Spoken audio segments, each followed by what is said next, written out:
And then a couple of weeks later in June, Showtime Championship Boxing comes your way from Houston, Texas, the Toyota Center. And on Juneteenth, by the way, which is something that Jermall Charlo started doing just last year, said he wanted to continue to do that, make it an annual thing to fight on Juneteenth, which is obviously very big there in Texas. He has his fight, Masij Sulecki. So talk to me about this fight, Charlo defending his title at 160.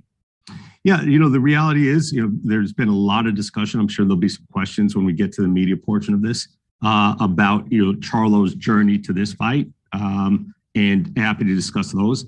But the reality is, when a super fight like a Canelo versus Charlo fight falls apart, you just have to regroup, move to the next best thing, whether it's, it's going to be Munigua or in this case, Sulecki. Sulecki is a proven contender, a veteran, only 2 losses to 2 of the best guys in the division, in Danny Jacobs and Billy Joe Saunders.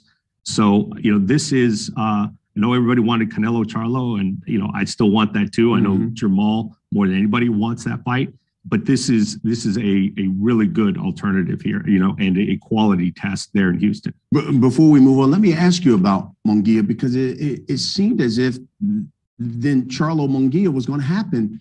Do you think Munigua and his team wanted that fight? I have no doubt that Munigua wants a fight. First of all, I would never question the heart of a fighter, and certainly someone as accomplished as Munigua. But Munigua had a deal. He reached agreement. He had accepted the terms of the fight. So I have no doubt, he negotiated out, accepted it, said, okay, I'm willing to participate in this fight in these terms. So for us, his part was done. He accepted the fight. Things broke down over networks and Munigua's promoters request that we bring in another platform to collaborate with. We can get into some of the details on that, but the reality, it just didn't make sense. We tried to make some concessions, alternating, we get the fight and, Munigua's network can get the rematch. Ultimately, that never got anywhere. And, we weren't able to reach agreement. So we've got to move on and get Jermall the best available fight after that. And, I think sometimes that's sad that sometimes in this sport, the promoters, when they get involved, things go left.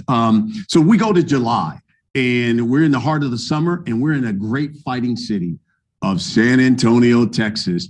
And Mark Magsayo, who we saw dethrone Gary Russell Jr. and take that featherweight title, the WBC featherweight title, gets his first title defense against the unbeaten Ray Vargas.